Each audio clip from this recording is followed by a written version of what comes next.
on the road again. I can't wait to get on that road again. What's going on, people? This is Crazy D. This is the film review on the road.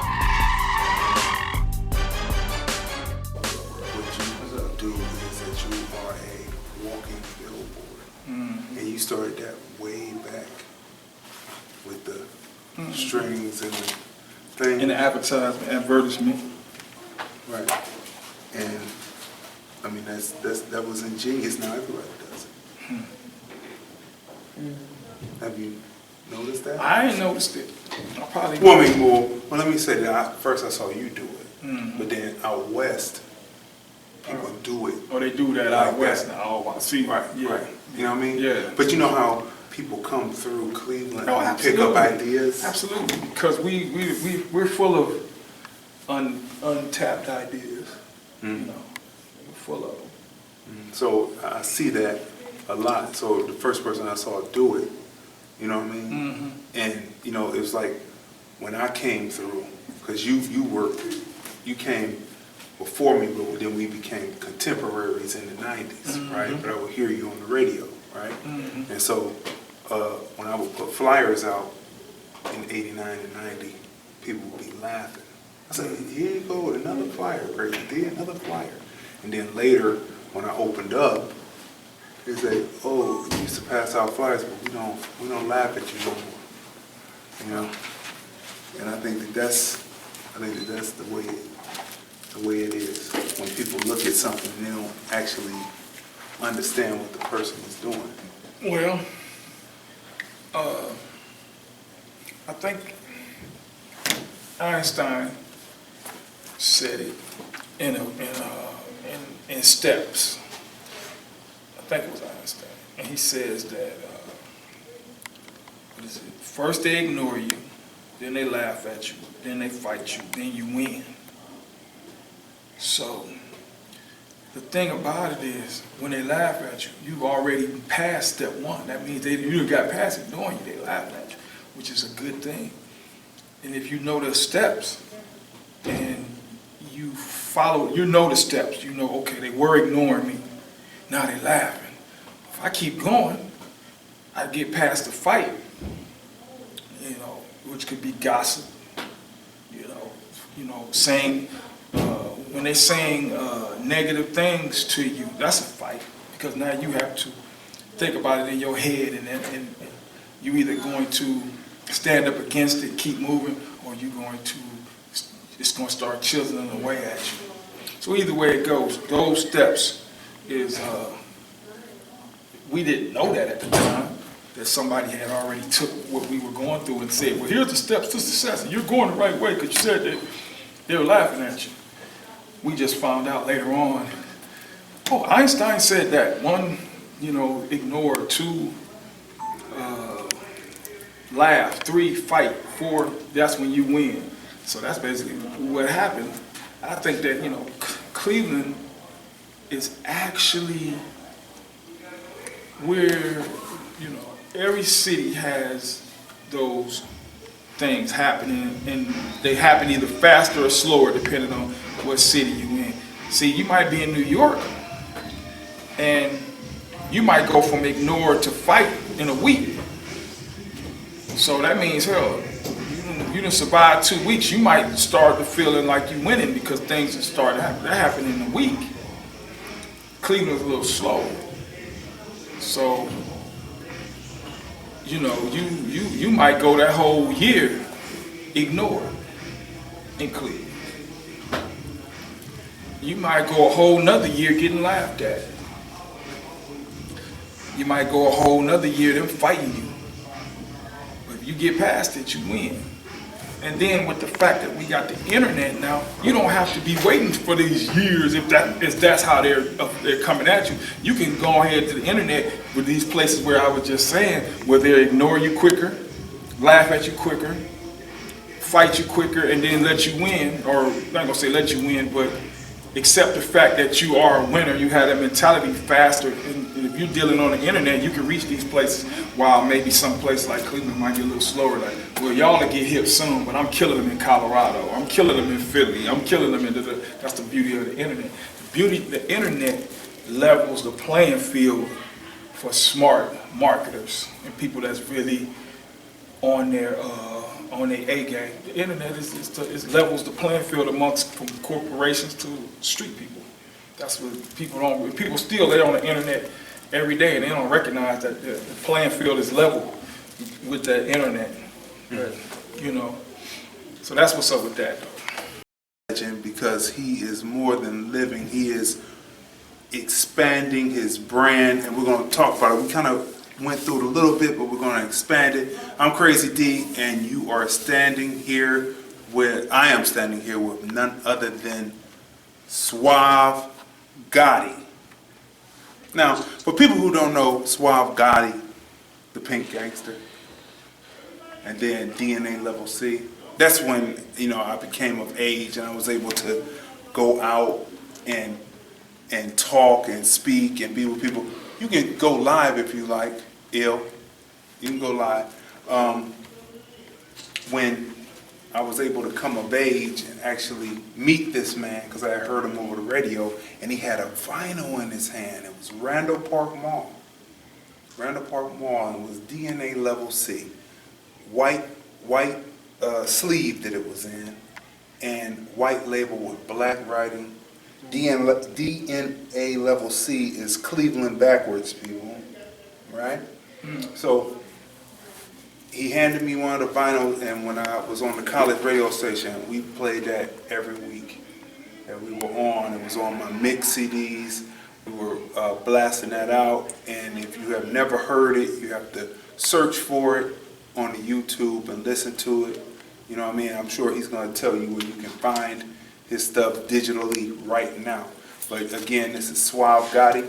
And the first question I want to ask is, give the definition of DNA Level C. Okay, and it's simplicity. If you spell Cleveland backwards, you get DNA Level C. I received that name from a guy named Kamar. Shout out to Kamar. When I talk to you, I'm going to make sure that you see this. But he came by my house probably about like 92. I think about 92 he came to my house, 91, 92. And he said, Suave, Cleveland is I came up with something, I want to give it to you because I know you use it, he said. DNA Level C, that's Cleveland spelled backwards. So I took that, and eventually when I heard Biggie Smalls make that Juicy song, and I was listening to it, and I was like, all dude got is like an old school R&B track loop, and he's just talking about stuff that we were familiar with and we could relate to. So that was like the psychological blueprint for me to make the DNA Level C, Cleveland spelled backwards.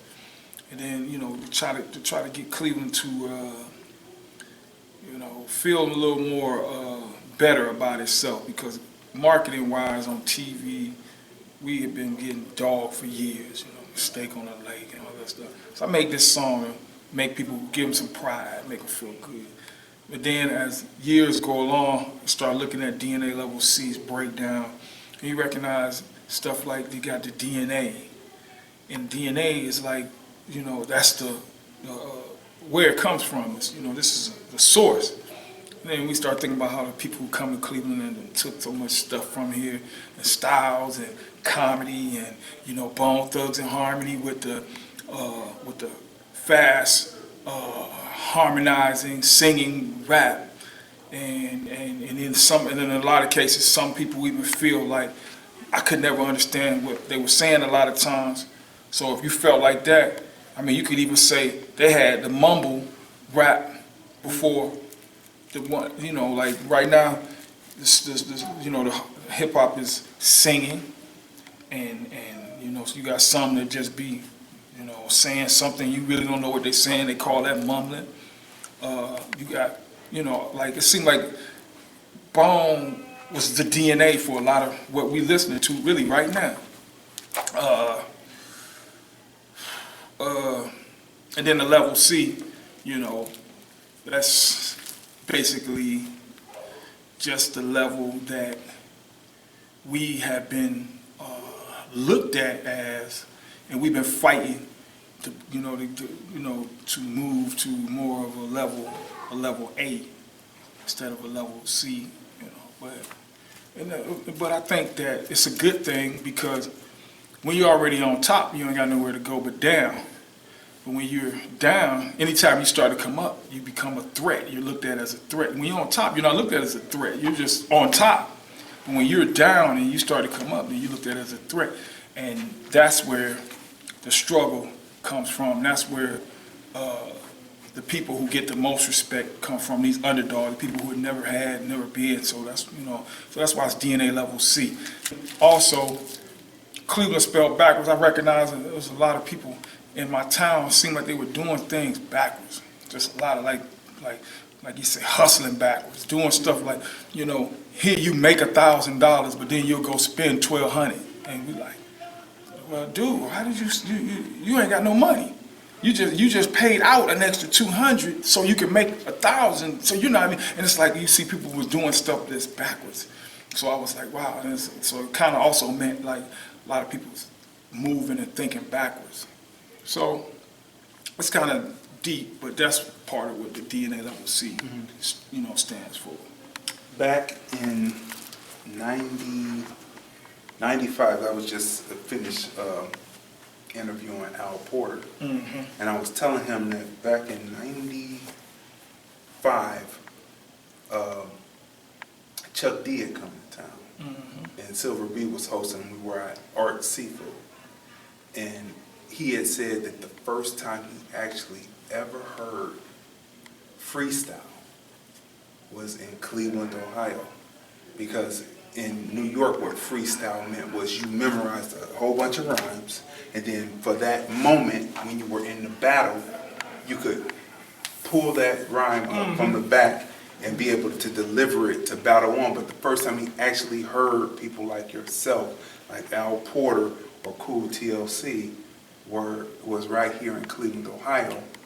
And I believe that we elevate hip-hop because we were so enamored by what the NYC was doing that when they said freestyle, we said, well, we got to learn how to do that, and we actually took it to another level. And I've been around places, and I can tell you that the way that we do it, the way the DJs do it, for one thing, there's no better DJs. And the way that the MCs do it with the actual freestyling, I've heard a lot, been around a lot of places, and the freestyling right here in Cleveland is second to none. Yeah, well, our city started the stepping as far as in the streets, okay? I mean, the stepping used to be in the colleges, but we had it as a culture in the streets. We stepped against each other in the street. That was a part of our DNA, which eventually wound up being in the stomp the yards and the step it ups and all this other stuff.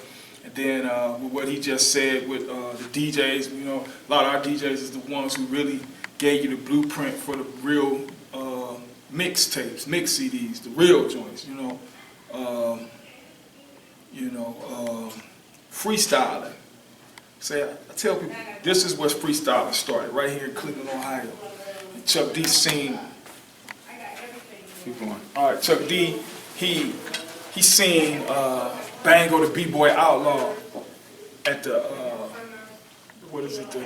See, now, pull forward, because he's getting ready to give the actual person that Chuck saw. Oh, yeah. And Chuck said it at the table, but he didn't say who he saw. So here's the history connect right here. So the man that he saw was, at the time, like my arch nemesis in the streets, and that was Bango the B-Boy Outlaw.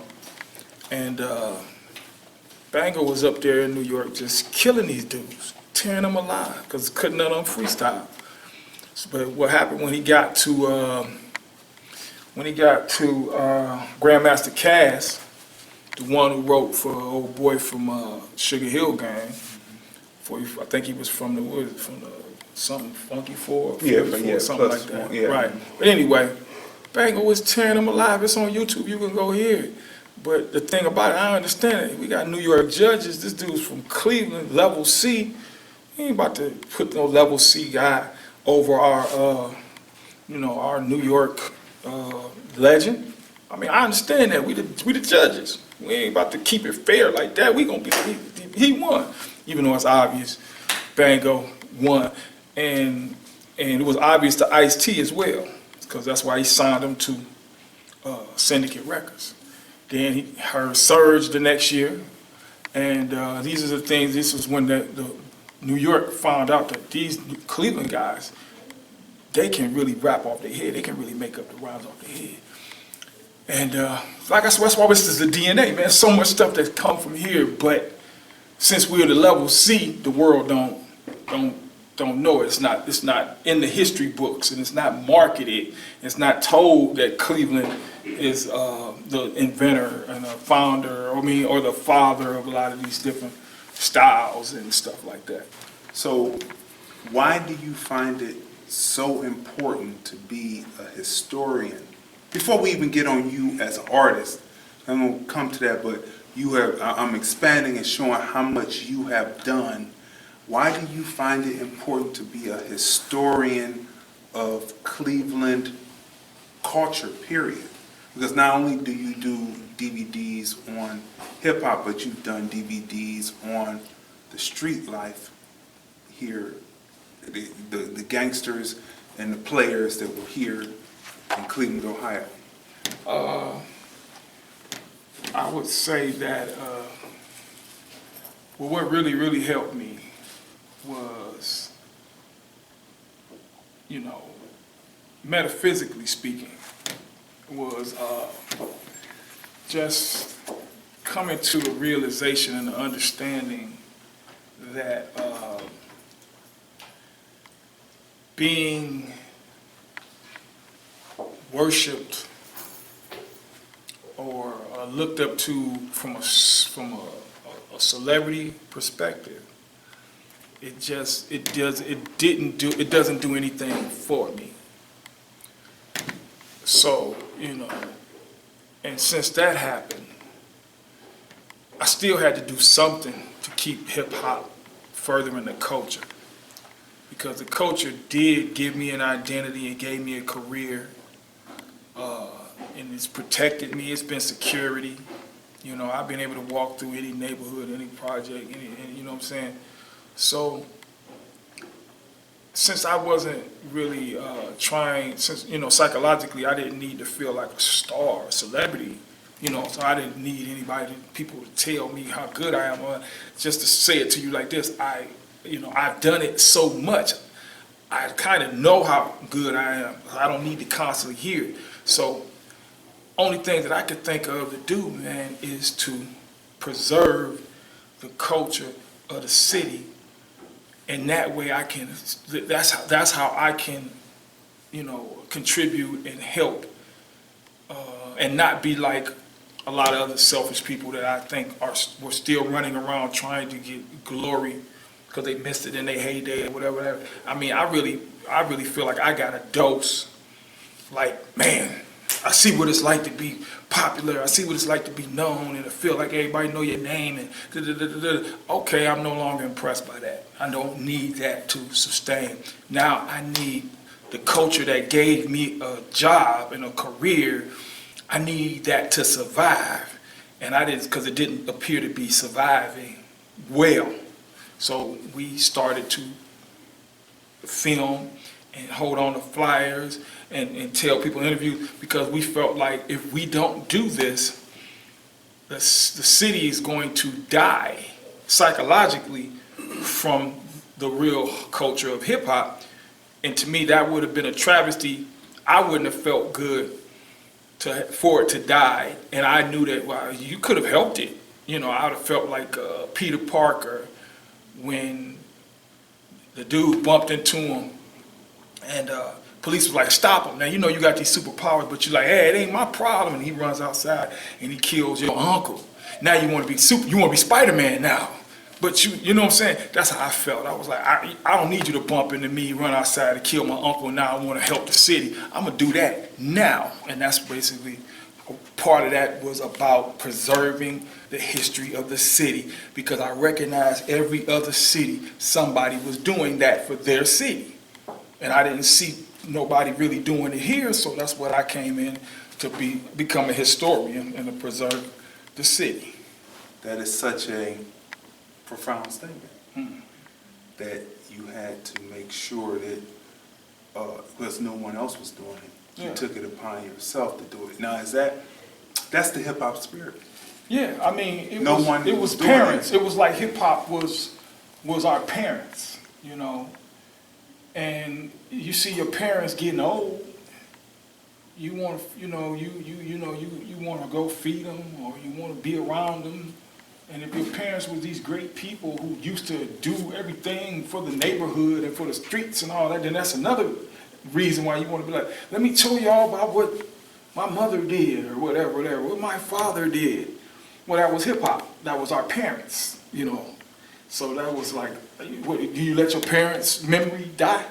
No, you trying to get a picture to put out there so people can see it. Or if you find a video of them, you lose your mind. You want everybody to see that. So that's all it was. It was just preserving the hip hop. Being a historian is just like you know, preserving your parents, because they gave you your identity. Okay, so let's go to, what was your first introduction to hip hop? And then because arguably Cleveland is a DJ city. That's how it came in, as DJs. Absolutely, really, right? Absolutely. So what was your first introduction to hip hop, and what made you decide to go MC instead of DJ route? Let's see. Well, when I heard, I think, let's say, Curtis Blow the Brakes, that was catchy. I liked it. Then when I heard Sugar Hill Gang, hip hop, the hip it, and all that, that was catchy. I liked it. When I heard Melly Mel, Grandmaster Flash, and the Furious Five, and The Message, that was when I was, not only did I like it now, but I was motivated to write something in that fashion. So I wrote a little junior high school rap, because I was in 6th grade getting ready to go to the 7th grade. So I was getting ready to go from grade school to junior high, Jameson Junior High, Harvard, which is where Alfred Porter went to.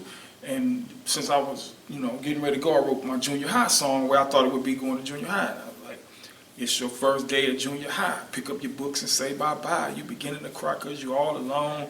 Something. Your stomach is hungry. You start the morning groan. You feel all right. A teacher pushes you and you're in a fight. I don't know if I said a teacher pushes you. Somebody pushes you and you're in a fight. The principal comes struggling with his cane. He hits you with his stick and you go insane. Right now. So that was my first rap I ever wrote. And you need to hold some of that because we got to interview him too. So after I wrote that, I thought it was cool. At some point, I don't know, my mind never thought about being a DJ. I never thought about being a DJ. But there were dudes in the schoolhouse that was like, I want to be Jam Master Jay. You know what? I don't know. I felt like the thing about it in my school, I didn't really know any DJs. I never knew, like, early on, I didn't really know any of the DJs.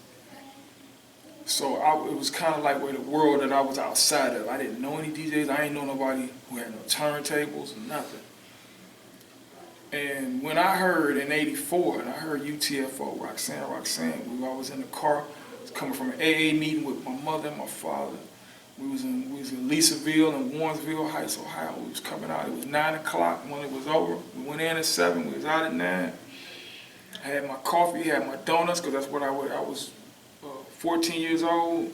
No, what were we talking about? We had 14 years old. I got my coffee, my donuts. I get in the car. Jim Wilson, he used to be the principal of Jameson. He was my mother and father's whatever they call AA sponsor, AA sponsor. So he was taking us home because my mother and father ain't drive. I'm in the back seat and all I heard was the radio say, world premiere. I know you're gonna dig this. Yo, EMT, yeah, what's up, man? There go that girl. I'm sitting in the back seat and I'm looking around like, what the hell is this? Because this was, man, the rap prior to that did not sound like this. The rap prior to that was on some, we don't say something else because we rocked the house. It was like that. But now, it was like me and you talking. Yo, EMD, yeah, what's up, man? There go that girl you call Roxanne. She's so stuck up. Why do you say that? Because she wouldn't give a guy like me no rap. See, I was walking down the street, so I was like, whoa, what is this? Rap prior to 84 did not sound like that. And it was like, oh man, I'm listening. And he was talking about this girl. And then 14 years old, that's all we cared about. If you was a heterosexual male, was girls. So I'm hearing this, you know, I had just came from the mall. I think that Saturday was on a Saturday. I'm hearing this. That's when I knew I was gonna be a rapper. Just off that song, that was it. I knew that the rest of my life I'd be rapping. And we're gonna take a break right here and come right back. You're watching the film review On the Road. On the road again. I can't wait to get on that road again. What's going on, people? This is Crazy D. This is the film review On the Road.